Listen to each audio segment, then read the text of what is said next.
بسم اللہ الرحمن الرحیم۔ جنت کی نعمتوں کے بارے میں ہم دیکھ رہے ہیں، جنت کی سیر۔ اس میں آج ہم دیکھیں گے، جیسے اللہ تعالیٰ فرماتا ہے کہ جو لوگ ایمان لائے، نیک عمل کیے، مرد ہو یا عورت، وہ لوگ جنت میں داخل ہوں گے جن کے نیچے نہریں بہہ رہی ہوں گی۔ دنیا کی لذتیں کتنی بھی اچھی کیوں نہ ہوں، ایک نہ ایک دن ختم ہو جانی ہے، بندہ اکتا جاتا ہے۔ جنت کی نعمتیں زیادہ ہی ہوتی جائیں گی، اور جنت کبھی کی جگہ دیکھیں، جنتی کبھی اور جگہ کی تمنا نہیں کریں گے جب جنت میں جائیں گے، ٹھیک ہے نا۔ اور ان کی مہمان نوازی بھی ہوگی، ٹھیک ہے۔ دوسری چیز جنت کی سیر کے متعلق، جنت کی وسعت کتنی ہے، اور جس کا اللہ تعالیٰ نے وعدہ کیا ہے کتنی بڑی ہے۔ اللہ تعالیٰ فرماتا ہے کہ قرآن میں جنت کی وسعت، اس میں ہم دیکھتے ہیں آسمان اور زمین جیسی ہے، جیسے چڑائی آسمان اور زمین جیسی۔ نبی علیہ السلام کی حدیث ہے نا، بھاگو اس جنت کی طرف جس کی وسعت آسمان اور زمین جیسی ہے۔ سوال یہ ہے کہ زمین آسمان کی وسعت کتنی ہے، حقیقت تو اللہ تعالیٰ ہی جانتا ہے، لیکن کچھ اندازہ انسانوں کے مشاہدے ہیں، سائنسدانوں نے اپنے جو اندازے لگائے ہیں۔ یہ جو آسمان اور زمین ہے نا، آسمان اور سورج، اس کا اندازہ لگاؤ کہ سورج میں ہماری زمین جس میں ہم رہتے ہیں 13 لاکھ زمین آ سکتی ہیں سورج میں۔ اتنا بڑا سورج ہے، 13 لاکھ زمین آ سکتی ہیں۔ اس زمین کی خاطر ہم آپس میں دیکھیں، تھوڑی سی زمین ہوتی ہے، ہم آپس میں لڑ رہے ہوتے ہیں، ٹھیک ہے نا، آپس میں ایک چھوٹے سے ٹکڑے کی خاطر۔ اور وہ کہا جا رہا ہے سورج سے بڑے بڑے بھی ستارے موجود ہیں، سورج سے بھی 200 بلین ستارے ہیں جو کہکشاں میں موجود ہیں، سورج سے بھی بڑے ہیں سائنسدانوں کے اندازے کے مطابق۔ 200 بلین سے لے کر 400 بلین تک اس کہکشاں میں سورج سے بڑے ستارے موجود ہیں۔ وہ سورج جس میں 13 لاکھ زمین آ سکتی ہے، اور یہ صرف ایک کہکشاں ملکی وے ہے کی بات ہو رہی ہے، اور ہماری کہکشاں کے قریب اور بھی اربوں کہکشاں موجود ہیں سائنسدانوں کے اندازے کے مطابق۔ اب اندازہ لگائیں، اربوں کہکشاں ہیں، کہکشاں اربوں، اور ان میں اربوں خربوں ستارے، اور ہر ستارہ سورج سے بڑا ہے، اور سورج میں 13 لاکھ زمین آ سکتی ہے جس میں ہم رہتے ہیں۔ کتنی بڑی زمین، ایک زمین کتنی بڑی ہے، آپ کبھی انسان گھوم نہیں سکتا پوری زندگی میں۔ ایک زمین جو ہم دیکھتے ہیں، 13 لاکھ اتنی زمینیں سورج میں آ سکتی ہیں، اور سورج سے بڑے بھی ستارے ہیں جو ایک کائنات میں۔ تو یہاں سے ہم تھوڑا سا اندازہ لگائیں کہ رب کی کائنات کتنا بڑا ہے۔ سورۃ فاتحہ میں پڑھتے ہیں نا ہم الحمدللہ رب العالمین، کبھی غور نہیں کیا رب العالمین، عالمین کتنا بڑا ہے، رب کتنا بڑا ہے، عالمین کتنی بڑی چیز ہے، ٹھیک ہے نا۔ اور رب انسان کی حماقت کو دیکھیں۔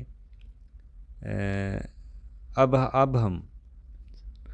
ہم انسان کی حماقت دیکھتے ہیں، جہالت دیکھیں، بیوقوف کتنا ہے انسان کی حماقت دیکھیں، کتنا بڑا جاہل ہے، بیوقوف ہے، چھوٹے سے خطے کی خاطر اس کا مالک بنا ہوا ہے، اور اکثر اکڑ کے چلتا ہے، ٹھیک ہے نا۔ یہ سمجھتا ہے کہ شاید میرے مقابلے میں کوئی دنیا کی اور چیز ہی نہیں ہے۔ اگر اللہ کو کسی کی بادشاہی حکومت دیتا ہے تو فرعون بن جاتا ہے۔ فرعون کے مصر کی حکومت دی تھی چھوٹے سے خطے کی، تو وہ اپنے آپ کو رب سمجھنے لگا۔ اس سے انسان کو اپنی اوقات کا پتہ چلتا ہے کہ کیا اس کی حیثیت ہے، اور اس رب کائنات کا پتہ چلتا ہے وہ کون ہے، اتنی بڑی کائنات، دنیا کا مالک۔ اس سے یہ پتہ چلتا ہے کہ سب رب کے چھوڑ کر انسان اپنے جیسے انسانوں کے سامنے جھکتا بھی ہے بعض کا۔ اتنے بڑے رب کو چھوڑ کے، اتنی بڑی کائنات کے مالک بنانے والے کو چھوڑ کے اپنے جیسے انسانوں کے سامنے انسان جھکتا رہا ہے۔ کتنی حقیر سوچ ہے انسان کی۔ اللہ تعالیٰ پھر ناراض ہوتا ہے، اتنے بڑے رب کو ہم نے کیا پہچانا ہے، توحید کو ہم کیا سمجھے ہیں، اس کے ساتھ کسی کو شریک ہمیں نہیں کرنا چاہیے۔ وہ مالک ہے ہر چیز کا اکیلا، اور قدرتوں کو سمجھو۔ اب ہمیں اندازہ ہوگا کہ جنت کی وسعت زمین و آسمان جتنی ہے کتنی بڑی ہوگی۔ اس کے لیے ہمیں کیا کیا گیا ہے، اس جنت کے لیے جلدی کرو، یہی کہا گیا ہے، اس جنت کے لیے دوڑو جس کی وسعت زمین اور آسمان جیسی ہے۔ وہ متقین اور پرہیزگاروں کے لیے تیار کی گئی ہے۔ مسلم کے حدیث ہے، نبی علیہ السلام نے فرمایا آخرت کے مقابلے میں اس دنیا کی قیمت ایسے ہی جیسے کوئی اپنی انگلی سمندر میں اندر رکھے پھر دیکھے کتنا پانی اس کے انگلی کے ساتھ آیا. یہ دنیا ہے، آخرت سمندر ہے. یہ حیثیت ہے دنیا کی، مطلب کہ سمندر ہے آخرت، قطرہ ہے دنیا ہے جس کی خاطر ہم سمندر کو بھول چکے ہیں. نبی علیہ السلام نے ذکر کیا اس آدمی کا جو جنت میں آخر میں جائے گا، سب سے آخری جنتی، جو جہنم سے نکل کے اہل توحید میں سے ہوگا اور جہنم سے نکل کے جائے گا، کیونکہ وہ مشرک تو کبھی نہیں نکلیں گے. اور جب اس آدمی کو نکالا جائے گا، اللہ تعالیٰ جنت میں داخل کرے گا تو جنت وہ سوچے گا فل ہوگی. اللہ تعالیٰ کہے گا دنیا سے 10 گنا جنت تیرے لیے ہے. یہ آخری جنتی کا حال ہے. اب سوچیں جو سب سے پہلے اعلیٰ انسان ہوں گے نیکی تقوی میں، ان کی جنتیں کتنی بڑی ہوں گی. ٹھیک ہے نا. نبی علیہ السلام نے فرمایا عام جنتی جو اونچے شان والے جنتی کو اس طرح دیکھے گا جیسے ہم آسمان میں تارے کو دیکھتے ہیں. اتنا فرق ہوگا ایک درجے سے دوسرے درجے. تو دیکھیں ہم دنیا میں کیا کر رہے ہیں، ساری عمر چند فٹ زمین کی خاطر حاصل کرنے کے لیے آخرت کو بھول چکے ہیں. یہ کیوں سی عقل مندی ہے؟ بلکہ بہن بھائیوں کے حق کھا رہے ہوتے ہیں دنیا میں. ہم چھوٹے سے زمین کے ٹکڑے کی خاطر آخرت کو بھول کر، اتنی بڑی جنت کو بھول کر بہنوں کے اکثر وراثت میں حق کھائے جا رہے ہیں. تو جنتی جب جنت میں داخل ہوں گے تو 60 ہاتھ قد ہوں گے، جسم ان کا پاک صاف، دل پاک صاف ہوں گے. جنت والے کو بڑے عزت اور تکریم بادشاہ کی طرح وہ رہیں گے. جیسے ہم دنیا میں کوئی بادشاہ ہوتا ہے نا بڑا، ویسے وہاں پہ وہ رہیں گے. اور دروازے پہ فرشتے ان کو سلام کہیں گے. یہ کتنا بڑا دیکھیں مقام ہے اللہ تعالیٰ جو اپنے بندوں کو دے گا.